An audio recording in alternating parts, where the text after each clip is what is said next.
Meantime, though, we go to action from the Sports Sedans, and the Sports Sedans races here in Wellington this weekend feature a man who is one of the real personalities of New Zealand motorsport. First he was on 2 wheels, now he's on 4. First he was in rallies, now he's on the track, and he'd surely be one of the most academically qualified people in motorsport anywhere. Graham Booth profiles Dr. Roger Freeth. Roger Freeth was one of this country's top motorcycle racers. There were many times when he had the crowds on their toes with his brilliant performances. Roger Freeth in third place. Here's Barry trying to go around the outside there.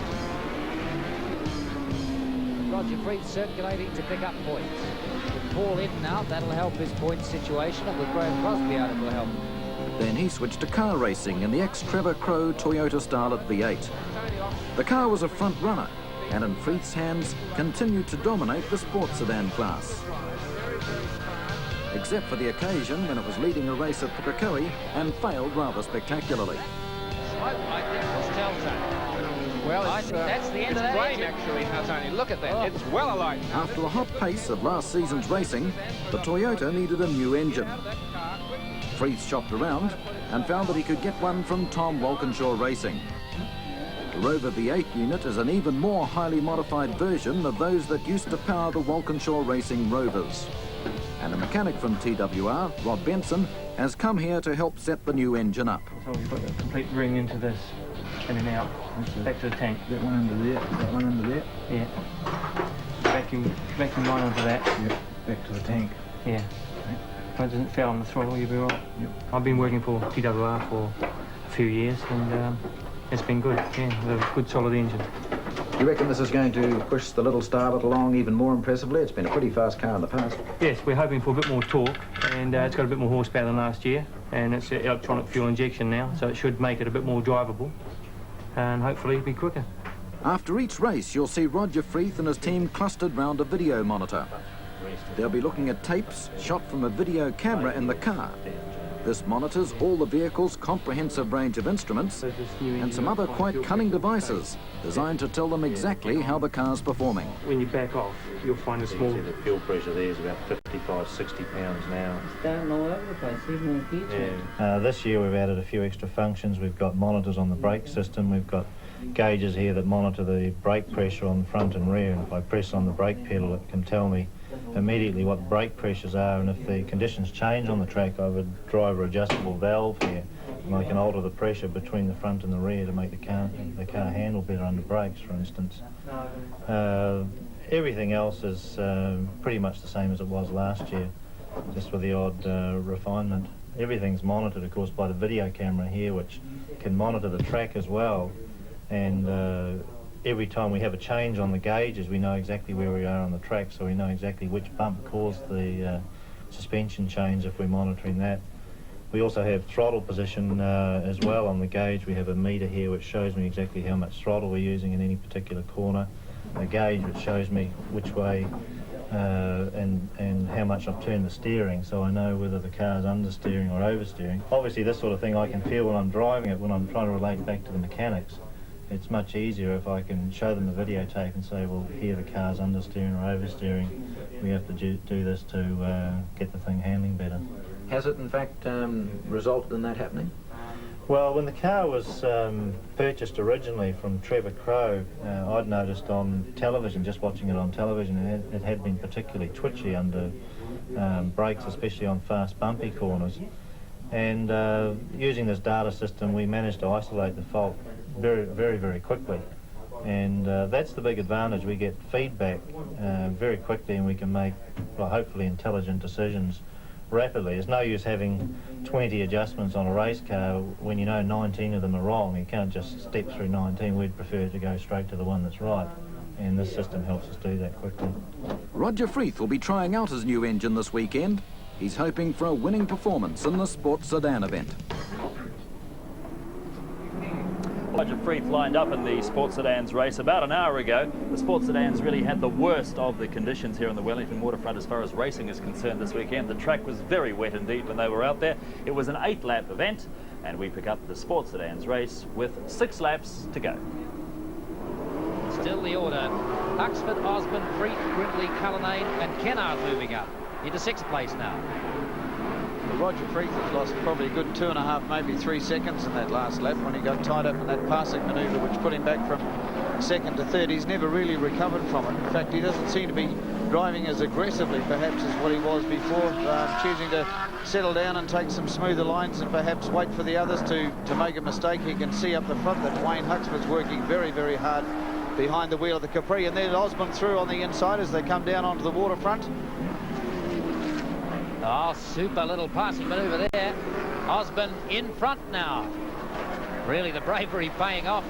Just looking at half a lap ago, Trevor Crowe, it appeared that he was getting better traction. He certainly didn't seem to be as sideways underpowered as Huxford's car. Yes, it may be an indication that his rain tyres are a little newer. Sometimes these guys can't afford new rain tyres at the beginning of the season, and you may find that John has a new set. Rain tyres go off, as we say, very quickly, so if they're fairly old, they don't work the same. And I think John's possibly got an advantage there. In case you're wondering, they're about 6 to 7 seconds slower than Group A cars, and many thought they would be quicker. Obviously, the wet weather lap times are nothing like they were in the dry, but they're still in the dry 6 to 7 seconds slower than the Group A cars. Freeth in third place there behind Huxford. Osborne leading. And meanwhile, in the pits is the little Suzuki Fronta, an intriguing car, like Bish's car. It has, I believe, Trevor, the 1300. It's a Yamaha motorbike engine, which was built for sidecar racing on the speedway, and it's an exceptionally well-built little car. It's made for hill climbs and things, and he's just giving it a run today. Out of the race at the moment. Obviously, what's inside these often is not what it looks like on the outside. Roger Freeth getting awfully tail happy out of there. Now that's the gap back from third to fourth place as Osborne's starting to pull away now. Seems to be finding better traction on this circuit than Huxford. Huxford's tail goes out every time he gets on the gas pedal. Osborne driving very controlled race. Was a little flamboyant early on. He got up and got past. Yeah, I'm pleased to see John doing well here. He's a driver that hasn't had the best of runs over the last couple of seasons. It's good to see him controlling his natural instincts to go too fast. He's done a great job of it. Always has had good car control, hasn't he? Yes, he's what we call a natural, and at times he gets a little keen, but in this race he's doing it very nicely. So a very disciplined race coming from John Osborne of Christchurch. The car wrecker, not on this circuit yet. Huxford behind him, just closing up a little there under brakes, starting to try harder. And getting right around there. It had to happen. He's been using a lot of opposite lock all the way through the race in the 4 or 5 laps that we've seen so far, and Roger Freeth's just been tucked in there, just waiting for him to make that little error, and fortunately he made it on a very slow part of the circuit. He's managed to get it back underway again, but of course with the time that he's lost, Roger Freeth and the race leader John Osborne are well gone. He didn't do too badly, only losing 1 place. There's Osborne going, he's lost it. Oh, gone! Such a controlled race up into that point.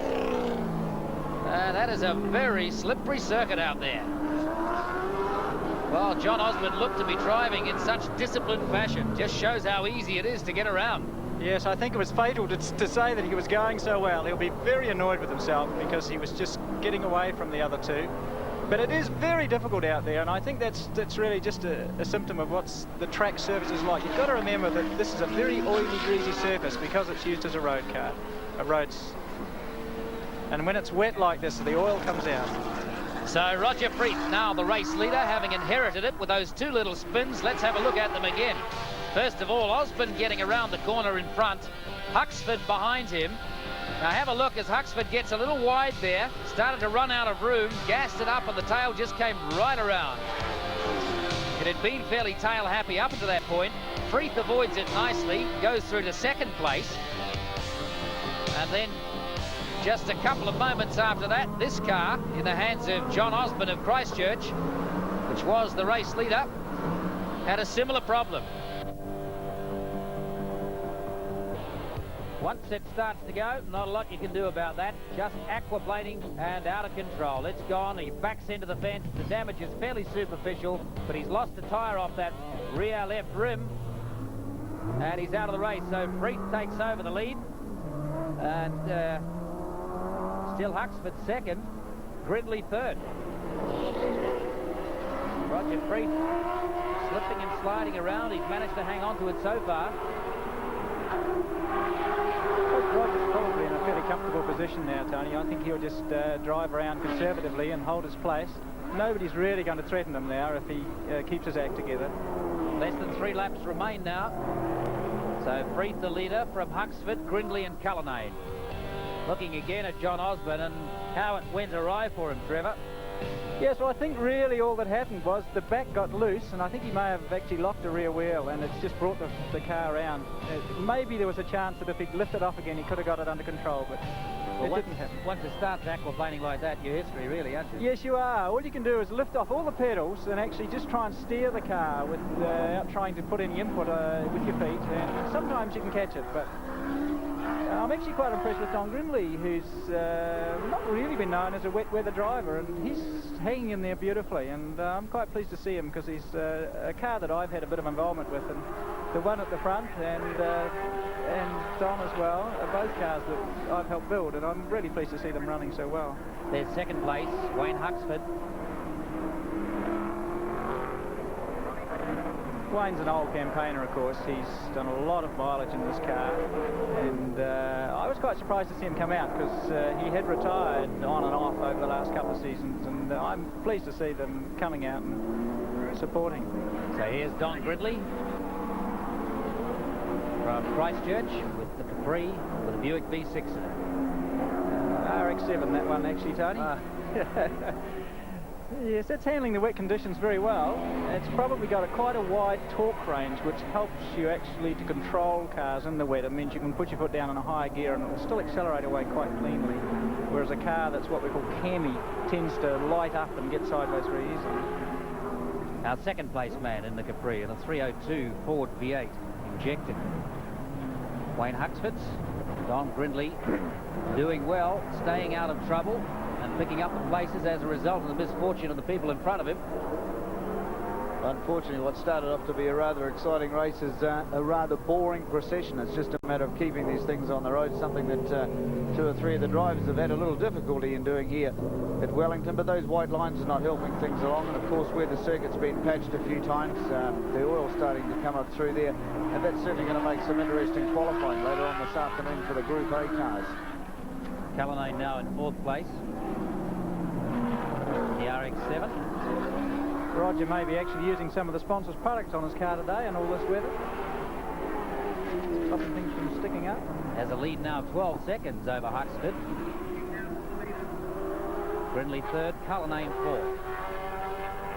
The problem with interior vision on these cars is that the Group A cars generally tend to have demisters, the same as the family car. On these, they don't even have a heater, so there's nothing to actually keep the inside of the car defogged, if you like. So it's always a problem in the rain in a sports sedan, is actually seeing where you're going. On the final lap now, Roger Freeth, the Auckland Doctor of Physics. And look at the gap back to second place of Wayne Huxford. He really has got into the rhythm. He was relatively slow in practice, certainly slower than he had hoped to be in the drive. His times at Pukekohe would indicate that he should have been down to similar times to the Group A cars. A good 6 to 7 seconds off that. Here's Huxford in second place. 13.8 seconds now, the gap first to second.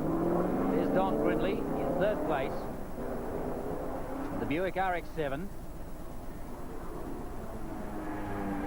And huge gaps now have opened up, so it's not really a race at all out there towards the latter stages. The battle was up front with Huxford and John Osborne and Freeth early on. We've lost the best part of about 25% of our field. I'm sure that the drivers will be hoping for much drier conditions for the second heat tomorrow morning before the commencement of the Nissan Mobile 500. But Freeth just now heading with around about 1/3 of a lap to go now. He's making his way round toward the waterfront. And the starlet handling conditions particularly well. No pressure on him whatsoever. He was never a rider, Brian, that used to enjoy wet weather on a bike. No, but I think when you get those extra 2 outriggers, so to speak, it makes things a little more comfortable for him, and he's all nice and dry in there. But as Trevor said, probably facing a demisting problem within the car. But that's all going to be over for him fairly shortly. A man who certainly adapted from 2 wheels to 4 wheels very quickly, and by taking the National Sports Sedan Championship in his first full season in 4 wheels obviously speaks an enormous amount for Roger Freeth's ability. And I'm sure he's going to be very happy with the performance of this car, Trevor. Yes, he's done really well with it today with his new engine. And the final positions, Roger Freeth, Wayne Huxford and Don Gridley.